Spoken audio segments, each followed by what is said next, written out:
गांव सुल्तानपुर में एक मध्यम वर्गीय परिवार रहता था। बृजमोहन, उनकी पत्नी कमला देवी और उनका बेटा आकाश।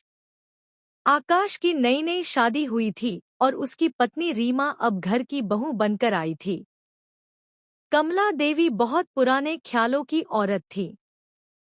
उन्हें लगता था कि बहू को हमेशा सास की बात माननी चाहिए, बिना सवाल किए। शुरू शुरू में तो रीमा ने सब कुछ सह लिया, लेकिन धीरे धीरे उसे समझ में आने लगा कि सासू माँ तो हर बात में उसकी परीक्षा लेने पर तुली है। कमला देवी सुबह 4 बजे उठ जाती और रीमा को भी उठने को कहती। बहू, उठो, सास से पहले कैसे सो सकती हो? रीमा चुपचाप उठ जाती।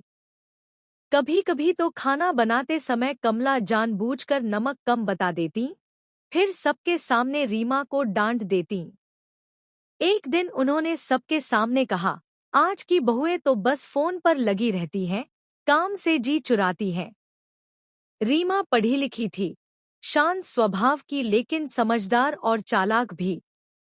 उसने सोच लिया कि वह अब चुप नहीं बैठेगी, लेकिन वह सीधा टकराव नहीं चाहती थी।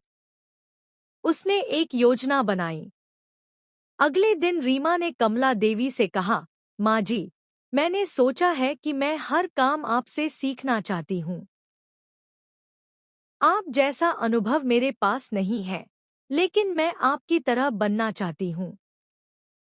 कमला देवी को पहली बार कुछ गर्व महसूस हुआ।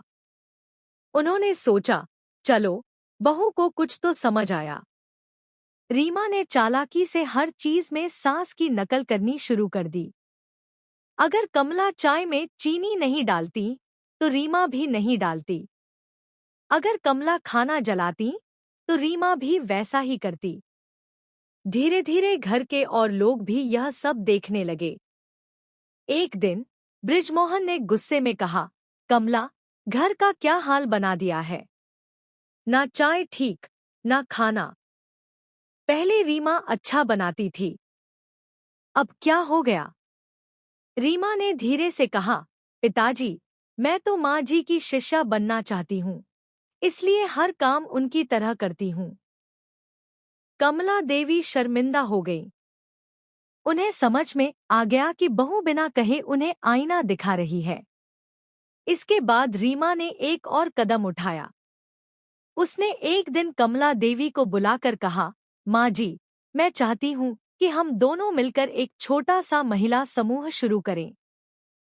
गांव की औरतों को सिलाई, कढ़ाई सिखाएं और कुछ पैसा भी कमाएं। कमला देवी को यह बात पसंद आई। उन्हें भी लगा कि अब उम्र के इस पड़ाव पर कुछ नया करना चाहिए। धीरे धीरे उन्होंने रीमा की काबिलियत को समझा और उसका सम्मान करना शुरू किया। अब घर में सुबह की शुरुआत मीठी चाय और मुस्कान से होती थी। कमला देवी खुद बहू के हाथ की बनी चीजों की तारीफ करती और कहती, रीमा ने तो मेरी जिंदगी ही बदल दी।